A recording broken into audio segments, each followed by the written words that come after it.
Have you ever wondered what remains after 100 years? Talent and fame will fade away. But only virtue and merit endure.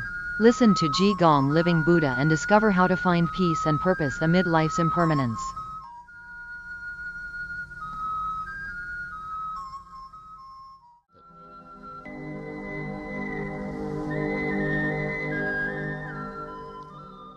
My children, in this world, though one may possess talent, knowledge, and fame, after 100 years, none of these can be taken along. Heaven examines one's merits and determines the fruit and position of attainment, judging how much virtue, merit, and fault you have, and what legacy you leave for those who come after. It is not only by becoming an official that one leaves a name in the world, nor by hoarding wealth that one gains remembrance. Though you may have money, it can only serve the physical body, not the spiritual nature. Therefore, you must contemplate how to establish your life and your destiny. That is what truly matters. You have been cultivating the Tao for some time. Practice the 3 acts of giving and the 4 immeasurable minds: loving kindness, compassion, joy, and equanimity, to dissolve resentment and karma. Cultivate virtue, give wisdom, and avoid creating evil karma with others. When your merit is full and your debts repaid, you will naturally subdue your own body and mind, free from the bondage of birth and death. If you do not believe in cause and effect and continue to live in delusion, then when karmic retribution comes, and you have no merit to rely upon, even I cannot help you. Look around at the world today: disasters everywhere, kindness and virtue fading away, evil thoughts fill the air, compassion and reason have declined. People's hearts are no longer pure, wrongdoing is rampant, and few truly strive to establish merit, virtue, or righteous words. In the end, they bring calamity upon themselves. There is a saying, seeing one's true nature is merit, and equality is virtue. When you perform any dharma service, if you can let go of attachment and discrimination, not caring whether others praise or belittle you, but continue to act for heaven, and humbly accept correction from others, then you have truly seen your nature. Such a person can embrace all things with great tolerance. My children, people have done many deeds that benefit the physical health of humanity. What is that called? That is merit of blessing. However, I hope you will engage in works that elevate the spiritual well-being of humanity. For that is the true sincerity of a genuine bodhisattva. What is called virtue? If you can keep each thought unobstructed, each thought free from attachment, not clinging to people, events, or things, your path of leadership will grow ever wider, and your heart will move and inspire countless beings. But if you still crave fame, attach to appearances of temples and merits, and fall into the delusion of so-called virtue, then such cultivation loses its meaning. My children, there is no field of virtue born from arrogance, resentment, or the habit of comparison.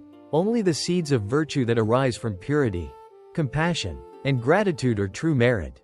If you practice your whole life but with a mistaken heart, then you are only half a cultivator. What meaning remains in that, my child? Use your wisdom to cultivate and discuss the Tao properly.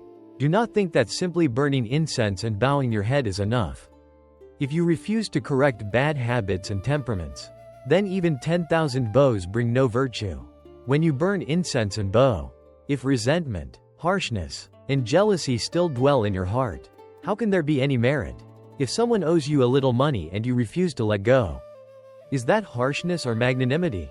Therefore, I tell you, wherever forgiveness is possible, learn to forgive. You must understand that virtue and blessing are different. Blessings, though real, cannot aid in transcending life and death.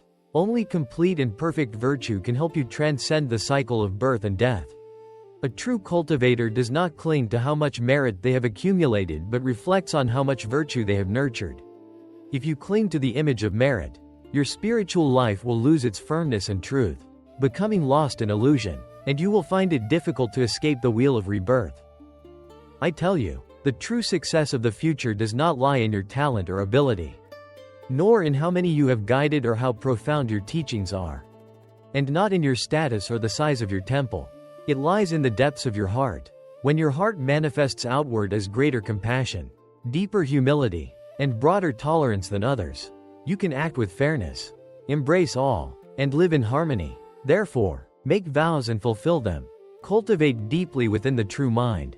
Perfect cultivation is what determines the true achievement of a cultivator.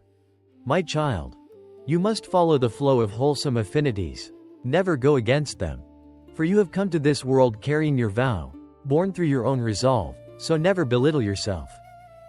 A made vow can strengthen your spirit. A made vow is the supportive power on your path of cultivation. If your vow remains unfulfilled, returning to your true homeland will be difficult. Once you have made a vow, you must carry it through to the end of this karmic journey. The merits of your life must be created by yourself. The cause and effect of your actions must be resolved by yourself. Though fate may seem ordained by heaven, it can still be transformed. It can still give birth to new vitality of life. No matter what karmic conditions you face, bear them with a joyful and willing heart. Only when you take responsibility can you dissolve the burdens of karma within you. Too often, disciples focus on whether others act wrongly. Do not worry or trouble your mind over others. Be careful with yourself instead. Sometimes your own steps have already gone astray, yet you do not realize it. To govern yourself well, that is what truly matters. In this genuine life, act with sincerity from your heart. Offer your love and devotion to those in need. Only when you can walk out of your own dark cave can you illuminate and guide others, bringing the light of spring to every other hidden valley of darkness. Dear friends, if you find this video helpful, please take a moment to give it a like, subscribe to the Divine Grace Teachings channel, and share it with other fellow believers. The merit is boundless. Thank you to all the angels of God.